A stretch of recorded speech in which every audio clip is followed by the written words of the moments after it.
What's up, guys? How's it going? We are back with another video, and this time, I got one for you. So I've been doing some testing. Sorry for the hiatus, but I really needed to get a lot of testing done for a lot of different videos that are going to be coming up, especially this week. There's going to be a lot of videos coming to the channel, mostly to help out a couple friends because they need some advice. So I figured I'd make some videos about it, but also I wanted to play test a lot of different things before I talked about new cards. So new cards like Olivia, Anjay, Strefon, both pre-cons with Millicent and everything.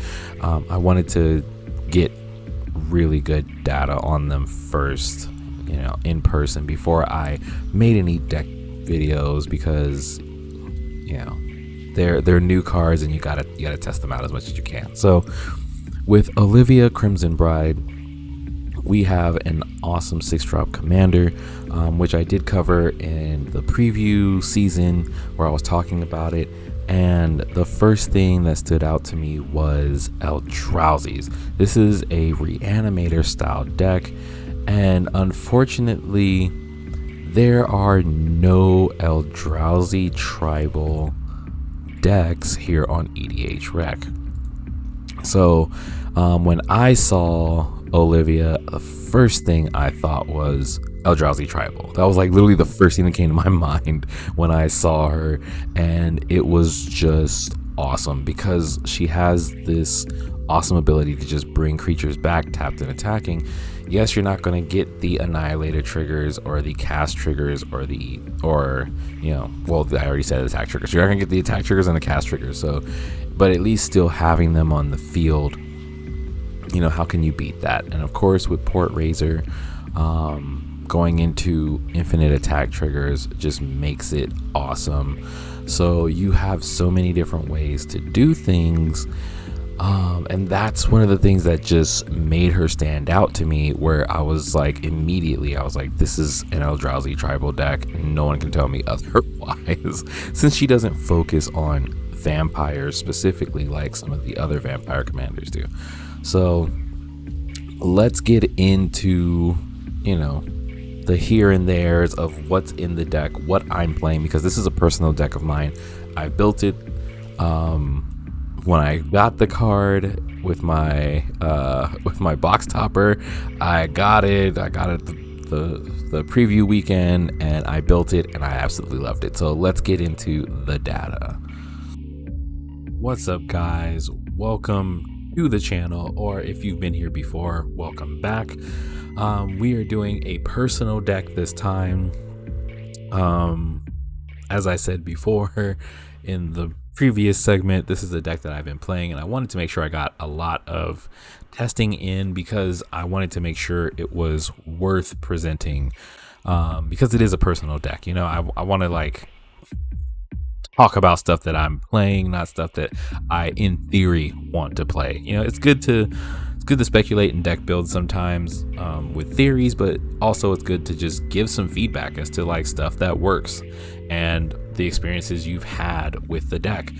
So I've talked about this before in another deck. A friend gave me the Eldrazi Titans, and that's what I am doing with Olivia. I am doing Reanimator Eldrazi's, but not Eldrazi tribal, just Reanimator Eldrazi's. So since I've been posting my decks on Arcadeck, I have noticed that some of my decks are extremely expensive.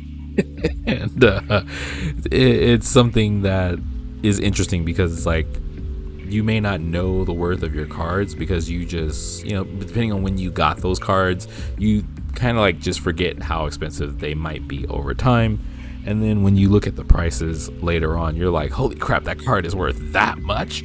Oh my god, I have a card that's over $40. Dear God, type of thing. So yeah, my deck is this deck is $464. I did not spend that much to build it, but it's definitely good to know how much it is at the moment.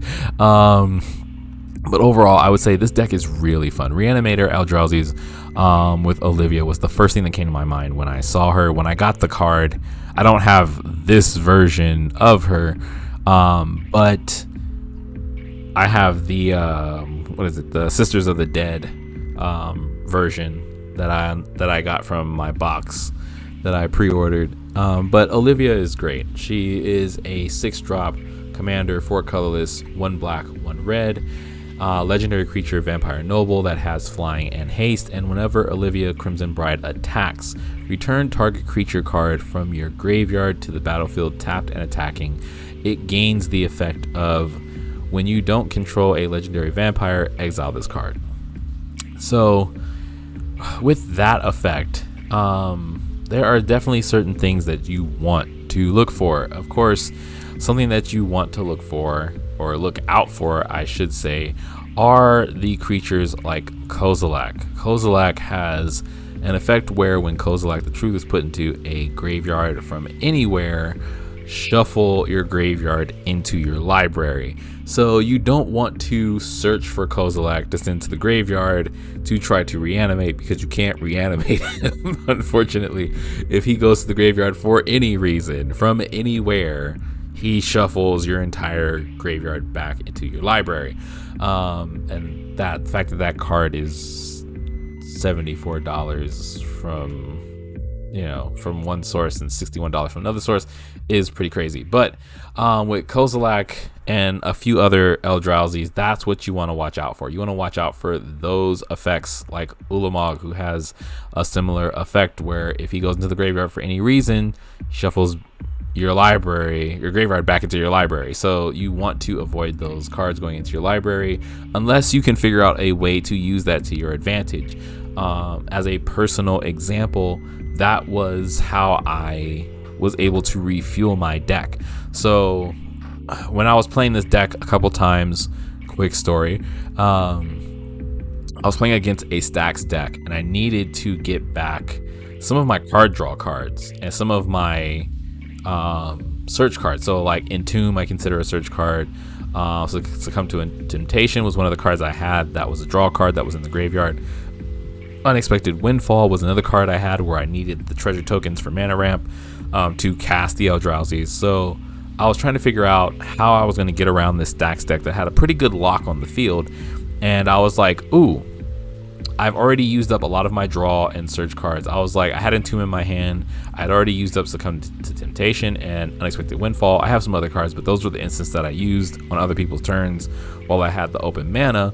And I was like, I need those resources back so I can continue to dig into my deck. So I used Entomb to send Kozilek to the graveyard. People looked at me like, not that Kozilek, the other Kozilek, the Butcher. I used Entomb to send him to the graveyard so that I could get back those draw cards, shuffle my deck, and then when I drew, because I played Ancient Carving, I wound up drawing into Unexpected Windfall, which then helped me dig into an answer to bypass the stacks player's lock on the field, and I wound up eventually just killing the stacks player and winning the game. So like stuff like that where you can think about like maybe combos or situations on the fly can help you out in certain rare situations, but other than that, you want to avoid putting those cards into the graveyard.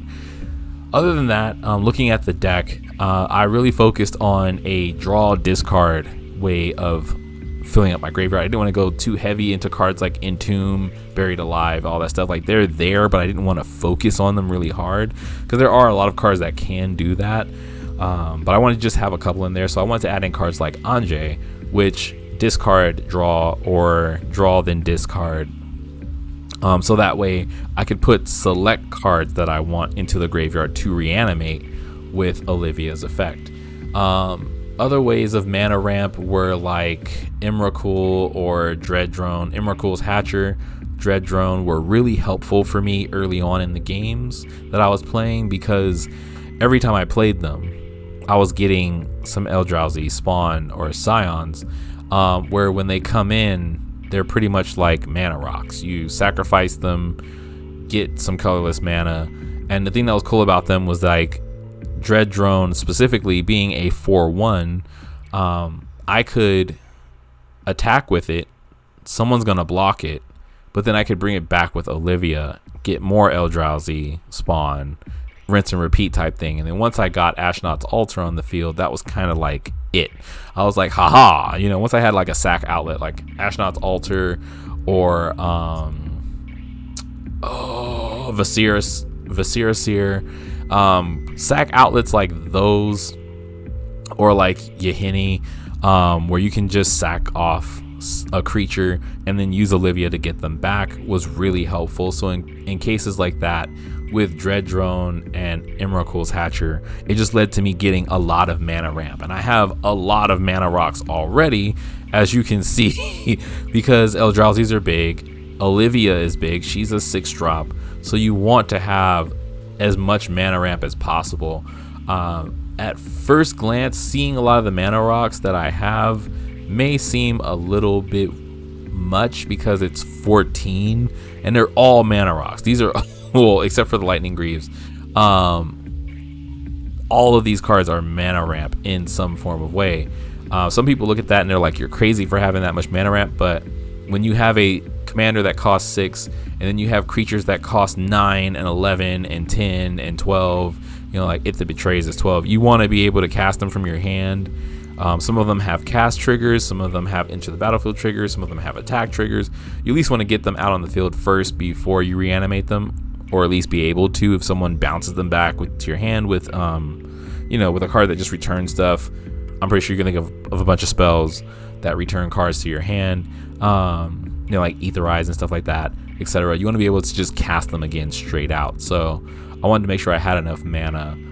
But overall, getting to the creatures, like I said, creatures like Anjay, Falcon Wrath, for the discard and draw targeted graveyard is what I considered it. The new Anjay was pretty cool because I actually wound up making a lot of blood tokens by sacrificing creatures. So since I had the mana, I could sacrifice a creature, deal 2 damage. I was able to make blood tokens just off of her effect and a couple other effects that we have in the deck, which made it really helpful. Hitting opponents for 2, gaining 2, made it seem really fun, where I had other options to do damage other than just swinging with Eldrazi's. Creatures like Artisan of Kozilek, like I said, it's a reanimator theme, so you want to reanimate. Having the Eldrazi reanimator works too. But most of the stuff is pretty basic when it comes to Eldrazi cards. I would say like cards like Cryptghast are a specialty. Like that was a personal include into the deck. In retrospect, I wouldn't leave it in. I would actually take it out because it's a 4-drop 2/2 that just doubles up your swamps. Yes, you have the extort feature that hits all the opponents for 1 and you gain that much life, but it kind of just didn't seem like it would fit or it would stay on the field long enough to make a difference when you have like 13 mana rocks, type of thing. Plus you have other cards that make you treasure tokens. So it just, like I said, it just didn't make sense to have Cryptghast, and I would actually take Cryptghast out moving forward if I was to keep this deck. I haven't decided if I'm going to keep it yet or not, but yeah, I would take him out. Other cards, like I said, are pretty staple, like Iron Mirror, I think is a really, the mirrors are good mana rocks, or mana dorks technically. Florian was a card that I didn't think about until I was putting the deck together. Florian Voldarian Scion, is a 3-drop legendary creature vampire noble, and his effect is at the beginning of your pre-combat main phase, look at the top X cards of your library, where X is the total amount of life your opponents lost this turn, opponents being plural. So when you're using cards like Anjay or something that hits all of your opponents for like 2, that would be 3, so that'd be 6. So I'd look at the top 6 cards of my library type of thing.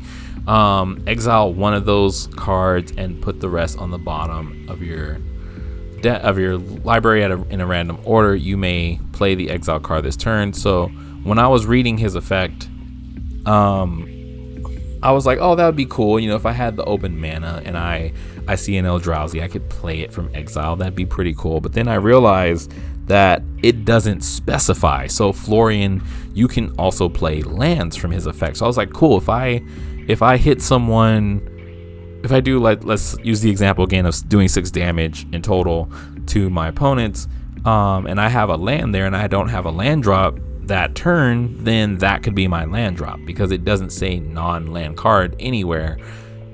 It just says exile one of those cards. You may play it this turn. So if I didn't play a land this turn, then yeah, I could use him for mana ramp, which I thought that was pretty cool, and no one really talked about that when they were covering his card. So I thought that was just really cool. Falcon Wrath, Aristocrat, another sack outlet. So if you catch the theme, I used vampires to sort of be the utility in the deck. So like Falcon Wrath Aristocrat, Florian, Yahini, Vasira Seer, Anjay, well, both Anjays. Those are the vampires that do a lot of the work. They either get you draw, they get you life, they allow you to search for stuff, they're your sack outlets. That I used vampires as a utility, and then I also use, of course, Drawn of the Last Blood Chief for more reanimation, and if they're in here, Null Priest of Oblivion as another form of reanimator. So like my vampires are the utility of the deck, and then I'm using the Eldrazi. Sorry, lost it. Using the Eldrazi as like the muscle. That's kind of like why I said it's not really an Eldrazi tribal, because I'm not doing full Eldrazi tribal. I'm using Eldrazi for muscle and for a little bit of mana ramp, and then I'm using the vampire side, which I thought was creative, for the utility and the synergy. So that's pretty much the creature base. I said pretty standard. The deck list will be here. The only thing I would take out, to be honest, if I was to move forward with this deck, like I said, I would take out the Crypt Ghast and I would take out Narcana Revenant. I don't think Narcana Revenant really fits in this deck, but I was struggling to find something to just increase my mana just in case I needed more mana type of thing. But yeah, I would definitely take out Crypt Ghast and Narcana Revenant. They're not needed.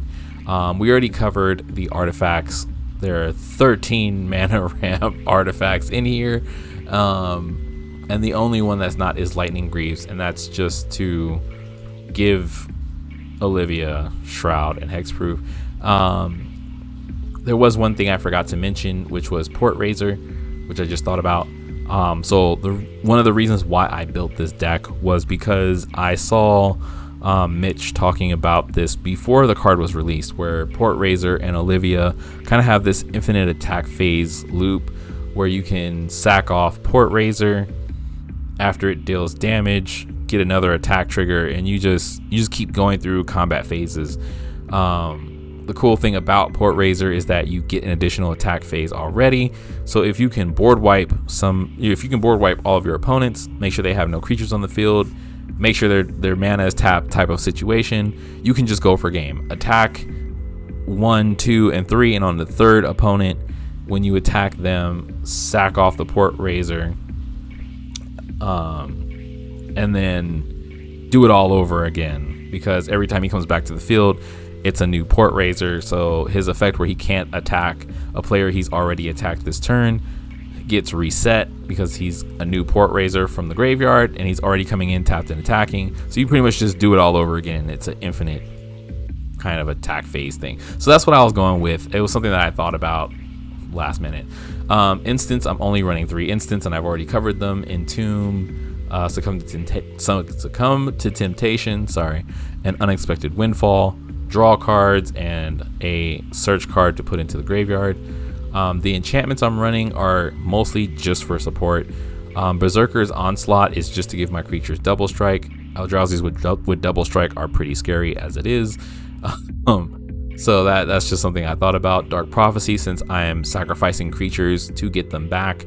Every time I sacrifice a creature or a creature dies that I control, I get to draw a card and lose a life. So Dark Prophecy was kind of a way to kind of just give me more draw as I'm sacrificing. So that way, if I have Ashnod's Altar on the field when I sacrifice a creature, I'm getting 2 colorless mana, and then with Dark Prophecy, I get to draw a card. So it's kind of just a way to just give you some good value.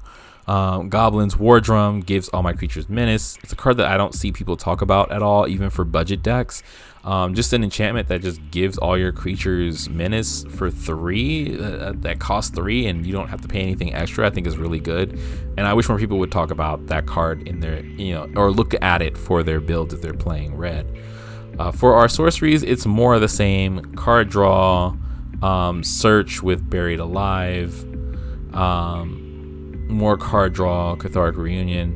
Inguruk's Wake is probably the only board wipe I have, because it's a one-sided board wipe. Since I'm playing 2 different tribes, I couldn't use a tribal board wipe because I would risk hitting my Eldrazi spawn and losing my mana ramp, etc, etc.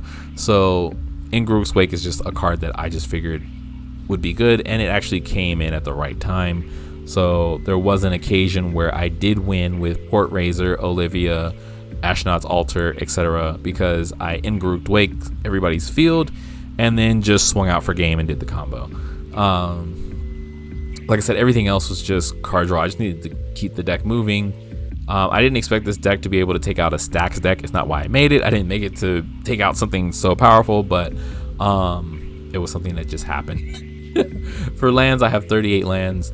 Nothing special here. I didn't go with anything special in my build. It's pretty much just the 14 mountains, 22 swamps, 1 command tower, and 1 canyon sludge. That was just it. I keep it simple just because I don't care about tapped lands. And when you have a deck like this that has this many creatures and artifacts that are colorless, it doesn't really matter what lands you have. So running basics doesn't hurt me at all. And in fact, it actually wound up hurting some of my opponents, because while they would destroy lands to make people search for basics, for me it was like, oh, okay, well, my deck is full of basics. I only have 2 non-basic lands in here anyway. So they wound up helping me out, which wound up helping me win faster. And that's pretty much the deck. Like I said, it's pretty straightforward. Most of my decks are straightforward. There's very little to talk about. Unfortunately, there's not like a lot where I can be like, oh yeah, with this and this. I'm a pretty straightforward person when I play my decks. When it works, it works. When it doesn't, I go back to the drawing board. And that's how I run my decks. That's how I build things.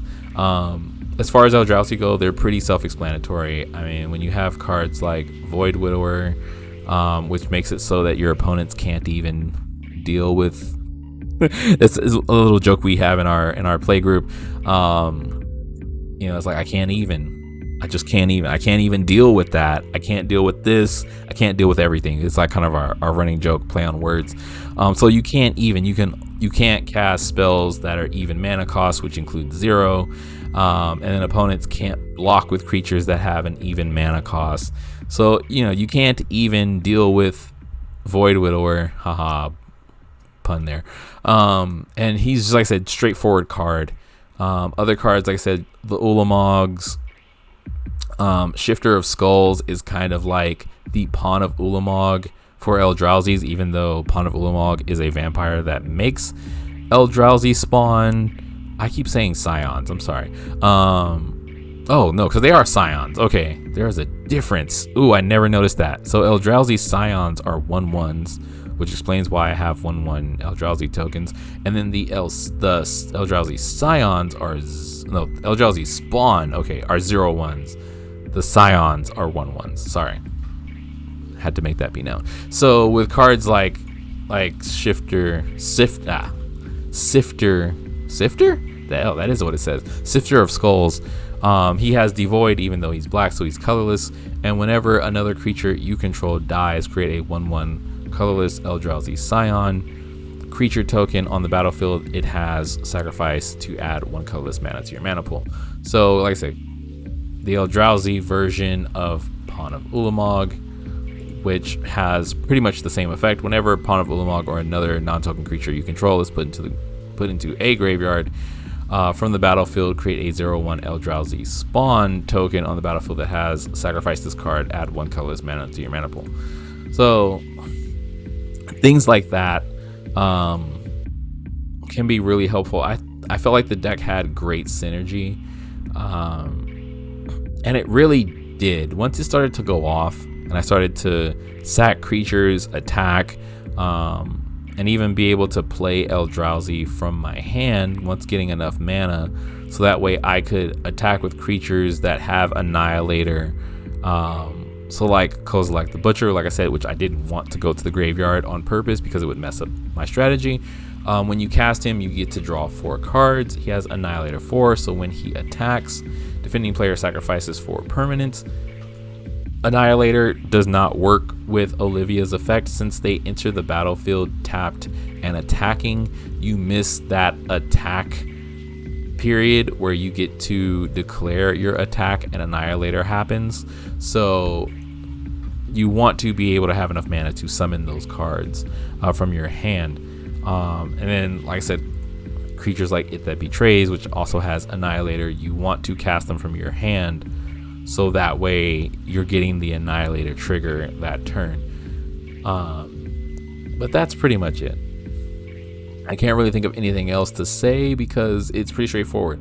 Bring out big Eldrazi's, smash face. If they die, bring them back from the graveyard with Olivia or some of the other vampire effects, and keep doing it until people die.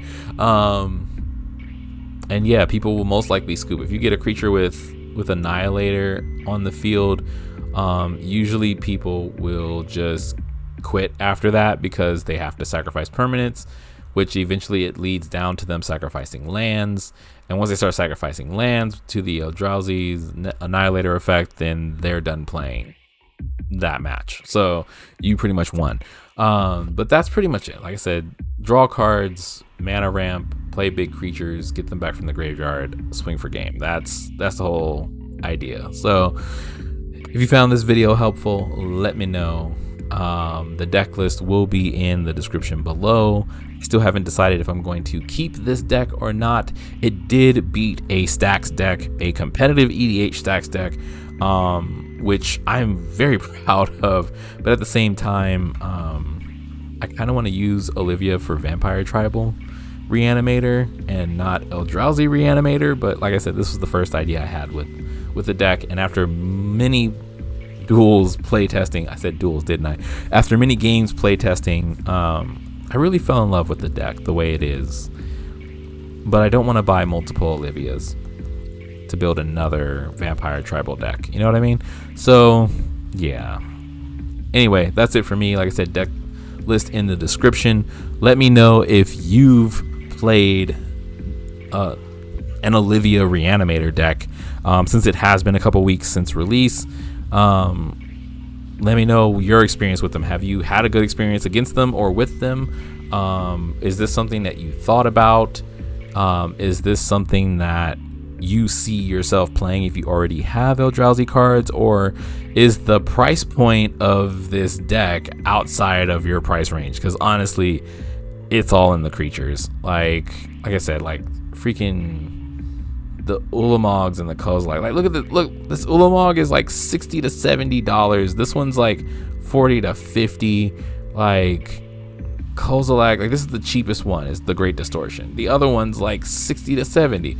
This one's like $16 to $20. This is the cheapest one you can get out of the Titans. So like, I don't blame you if you don't want to play Eldrazi's because they're expensive. Me looking at the price, I kind of don't want to play them anymore because they're expensive. I'd rather just get proxies and put these ones that my friend gave me away so that they don't get damaged. Yeah, I'm out. See y'all in the next video. Peace.